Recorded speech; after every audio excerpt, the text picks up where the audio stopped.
ඉතින් කොහොමද ඔයාලට? ඔන්න ඉතින් අදත් අපි අපේ මේ vlog එකෙන් ඔයාලව රුමේනියාවේ තියෙන තවත් ලස්සන තැනකට අරන් යන්නයි හදන්නේ. ඉතින් ඇත්තටම අපි දෙන්නට නම් මෙතන හම්බුනේ අහම්බෙන්නේ.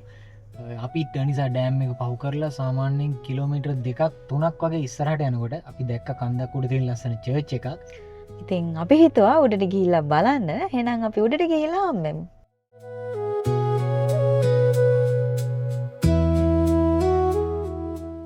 ඔන්න ඉතින් දැන් අපි උඩට යන ගමන් ඉන්නේ. මේ පාරේ ඩ්‍රයිව් කරන එකත් අපිට හරිම ලස්සන අත්දැකීමක් වුණා. මොකද එක පැත්තකින් සොමෂුල්කාල් ජලාශයයි අනිත් පැත්තෙන් කොළඹ කොළ පාට කඳුයි. ඇත්තටම මේ දේවල් හරිම ලස්සනයි.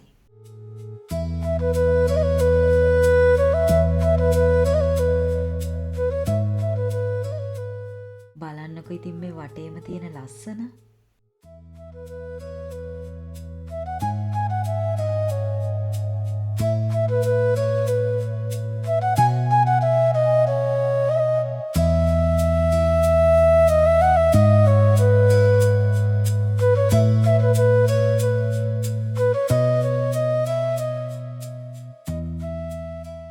ඔන්න ඉතින් අපි උඩට ආවා. ඇත්තටම මෙතන මේ තරම් ලස්සනයි කියලා නම් අපි හිතුවේ නෑ. එහෙනම් ඉතින් එන්නකෝ අපි ඉස්සරහට ගිහිල්ලා බලමු.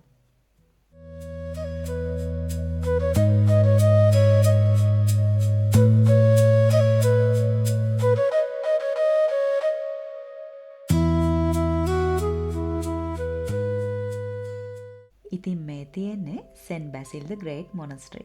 මේක රුමේනියන් ඕර්තොඩොක්ස් ආරාමයක්. මේ ආරාමයට මේ නම ලැබිලා තියෙන්නේ ක්‍රිස්තියානු ඉතිහාසයේ ගෞරවයට පාත්‍ර වුණු ශාන්තුවරයෙක් වෙන සෙන්ට් බැසිල් සිහි කිරීම සඳහායි.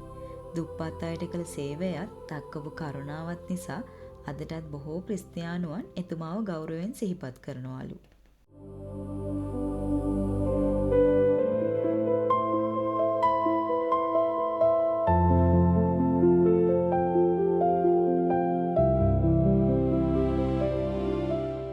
ඇත්තටම මේ වගේ තැනක ඉන්නකොට හිතට දැනෙන්නේ හරිම සංසුන් හැඟීමක්. වටේම තියෙන මේ ලස්සන පරිසරයත් එක්ක මේ ආරාමයේ තියෙන ලස්සන තවත් වැඩි වෙනවා. මෙහිම දකිනකොට මට හිතුනේ මේ තැන හරියට මේ පරිසරය අතරම හැංගිලා තියෙනවා වගේ. සබහාදමත් එක්ක මේ හැම දෙයක්ම හරි ලස්සනට ගැලපිලා තියෙනවා. ඇතුළට ආවට පස්සේ නම් ඇත්තටම අපිට එළියේදී දැනුණට වඩා වෙනස්ම හැඟීමක් දැනුණා. මොකද ඒ තරමටම මේ හැමදේම හරි ලස්සනයි.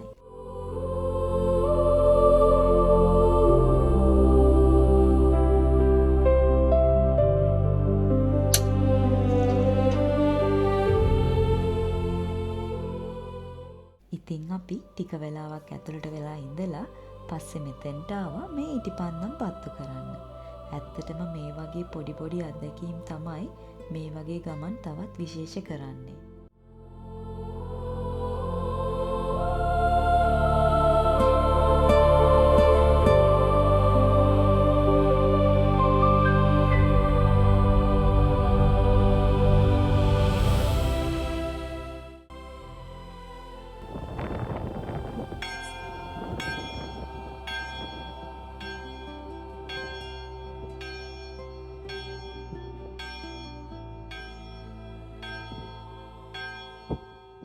මට හිතුනෙම ආගම් වෙනස් වුණත් මේ වගේ පූජනීය තැන්වලට ආවම දැනෙන මේ නිස්කලංක බවයි සැනසීමයි නම් හැම තැනම එක වගේ කියලා.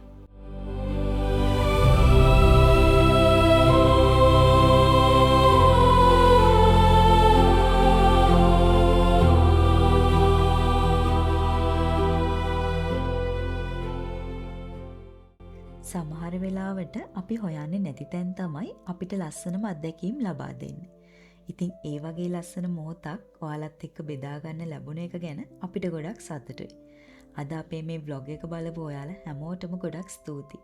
එහෙනම් තවත් ලස්සන ගමනකින් ඉක්මනින්ම හමු වෙමු.